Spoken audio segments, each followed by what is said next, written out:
Sahabat yang beriman yang dirahmati oleh Allah Subhanahu wa taala.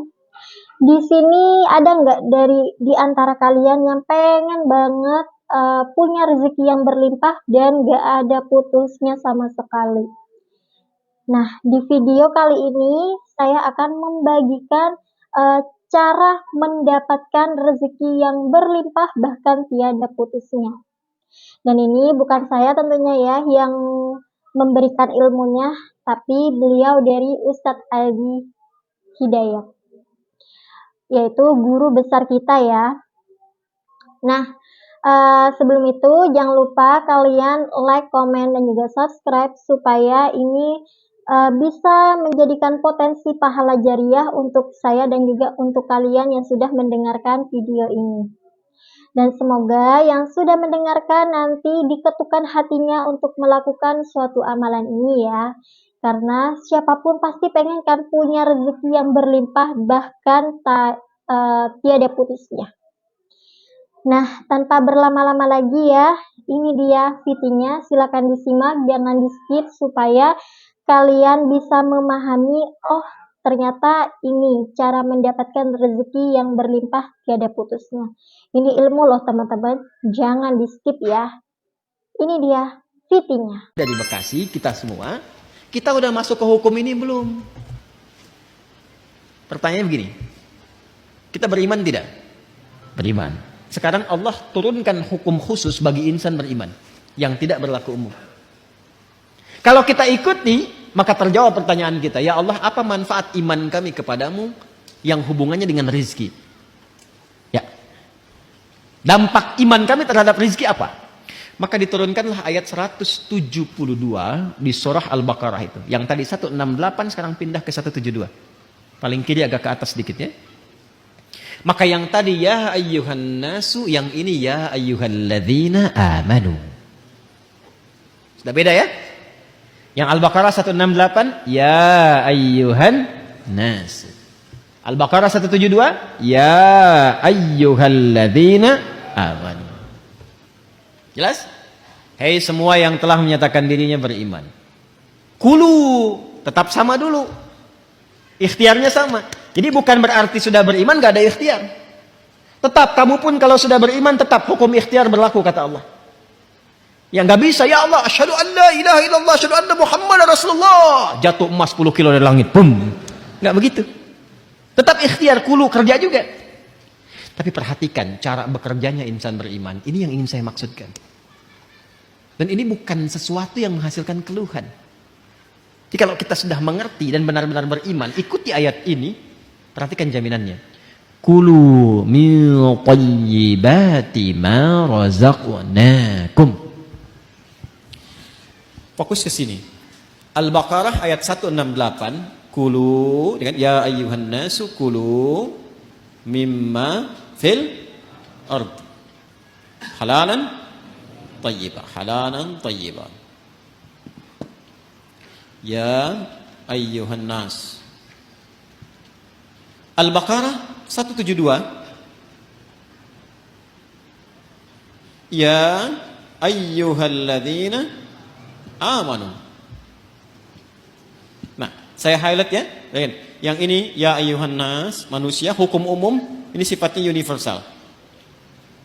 Yang ini ya ayyuhalladzina amanu, spesifik untuk insan beriman. Yang ini kulu mimma fil ardi. Yang ini kulu min thayyibati ma razaqnakum.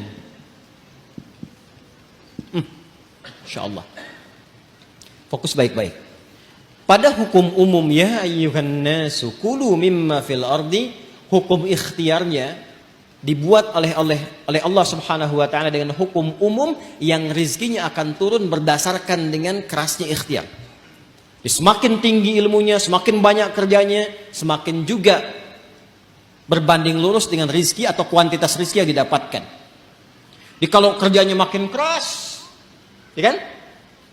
Makin kuat, makin disiplin, makin banyak waktunya, maka demikianlah kuantitas rizki makin datang, makin banyak, makin banyak, makin banyak. Bagi insan beriman, Allah rubah hukumnya. Perhatikan. Kulu min tayyibati. Dihapuskan kalimat mimma fil ardinya. Ini asalnya begini bunyinya. Min. Ma. Kulu silahkan kerja. Aktivitas ikhtiar. Mimma fil ardi. Di setiap tempat yang kamu bisa jejak di bumi. Gak ada di sini, pindah sini, pindah sini, pindah sini. Mencari. Ya kan? Bagi insan beriman yang benar imannya, oleh Allah dihilangkan kalimat ininya, maksudnya tidak digunakan kalimat ini. Kulu langsung pindah ke sini. Kata tayyibnya dijamakkan berbentuk tayyibat. Dibuang halalnya, dimunculkan kata tayyibnya dalam bentuk jamak. Kulu min tayyibati ma razaqnakum. Dan yang paling dahsyat, diganti kata mimma fil ardi dengan kalimat ma razaqnakum.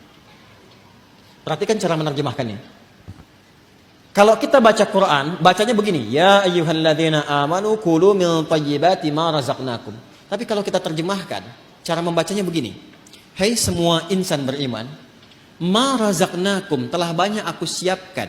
Dengan keagunganku aku telah siapkan rizki untukmu. Jelas? Paham gak sampai sini? Nah, bagaimana cara mendapatinya? Maka mencarilah, berikhtiarlah untuk mendapatkan aku yang telah siapkan itu, yang telah aku siapkan itu dengan imanmu. Bagaimana ya Allah cara mencari rezeki dengan iman? Pertama, Allah buang pada bagian kedua kata halal yang gak disebutkan. Yang ini halalan thayyibah, yang ini dibuang kata halalnya. Tidak ditemukan kata halal. Ya ayyuhalladzina amanu kulu min thayyibati, halalnya kemana? Kenapa dibuang kata halal? Karena bagi insan beriman itu, imannya sudah otomatis membimbing ia pada segala yang halal. Pengertiannya apa? Pengertiannya, setiap insan beriman itu mustahil mencari yang haram. Jadi kalau kita insan beriman selalu terpikir mencari yang halal, itu rezekinya Allah akan dekatkan kepada kita. Sehingga tidak lelah mencarinya. Itu maksudnya. Jadi sekarang kalau mau kerja, kalau mau cari apapun, yang dibayangkan pertama kali jangan sulitnya dulu. Jangan capeknya. Jangan jauhnya, yang dibayangkan halalnya. Ya, jadi yang terbayang itu apa yang dihalalkan oleh Allah. Konsultasi ke ulama, lihat bakat Anda, minta sama Allah. Kalau Anda lakukan ini, kata Allah, aku mudahkan engkau mendapatinya, bukan engkau lelah mencarinya. Itu yang dimaksudkan. Nah, kalaupun sudah dapat, iman itu akan membimbing kita untuk selalu menyikapi rezeki dengan asas manfaat. Jadi yang Allah berikan nanti berkahnya. Dan berkah itu nggak dilihat pada banyaknya. Nggak dilihat pada banyaknya. Karena setiap yang berkah itu pasti mengandung manfaat. Di ciri insan beriman itu sudah nggak lelah mendapatinya. Lalu nafsunya ditata oleh Allah. Supaya memanfaatkan apa yang dicari itu, segala yang bermanfaat untuk dirinya saja. Jadi akhirnya dia nggak sibuk banyak berpikir sesuatu. Yang penting bermanfaat untuk dirinya, dia dapatkan. Saya beri contoh begini, yang paling gampang memahaminya. Bapak Ibu kalau haus itu butuh apa? Minum. Sederhananya kan ada minuman, kita minum selesai haus kan? Itu konsep dasarnya. Jadi kalau ada air bening, ini air misalnya bening. Airnya bagus, menyehatkan, baik. Kalau diminum, hausnya hilang nggak? Nah, itulah asas manfaat namanya. Saya bukan ingin contohkan saya minum, bukan. Saya tidak terbiasa ceramah sambil minum. Ya, karena memang nggak mungkin ceramah sambil minum itu ya. Ya, simpan dulu. Yang saya ingin katakan, prinsip minum itu menghilangkan haus. Tapi persoalannya ketika nafsu menunggangi itu, ini masalah. Minum Pak, nggak mau yang ini ya, pengen buah naga. Naganya coba yang di Depok ya carinya. Kebayang nggak? Sekalian beli nasi goreng ya, ke Kebon Sirih, mampir di situ. Jam segini suruh nari nasi goreng yang di Kebon Sirih. Padahal di depan udah banyak keliling-keliling, tek. Nyari sana macet, dapat buah naga, begitu mau Kebon Sirih tutup. Akhirnya nggak makan gitu. Itulah nafsu.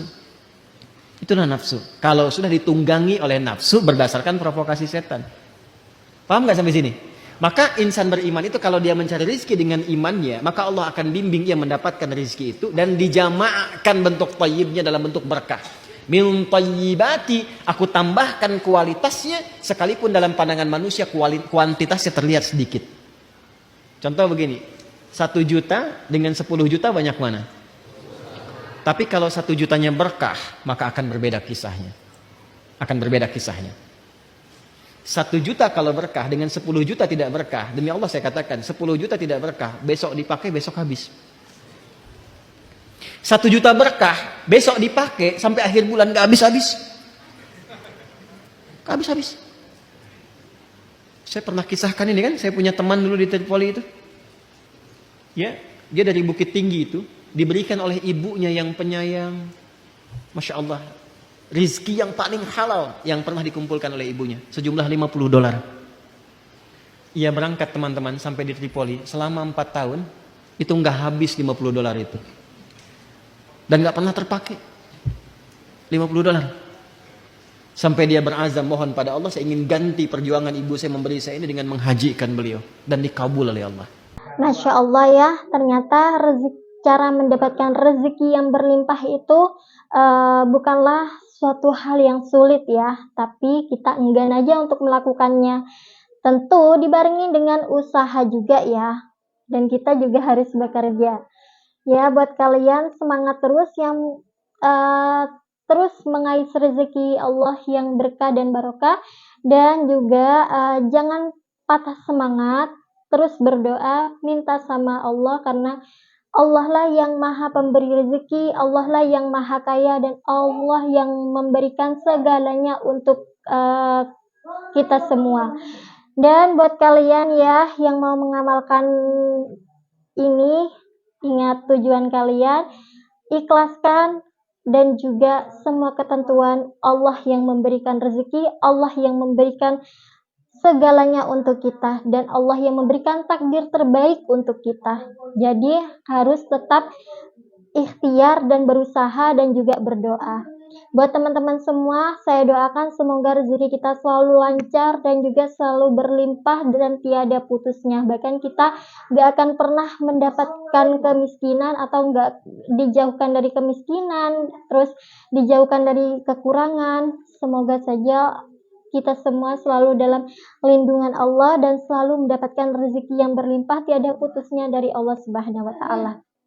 Barakallahu fikum, semoga bermanfaat.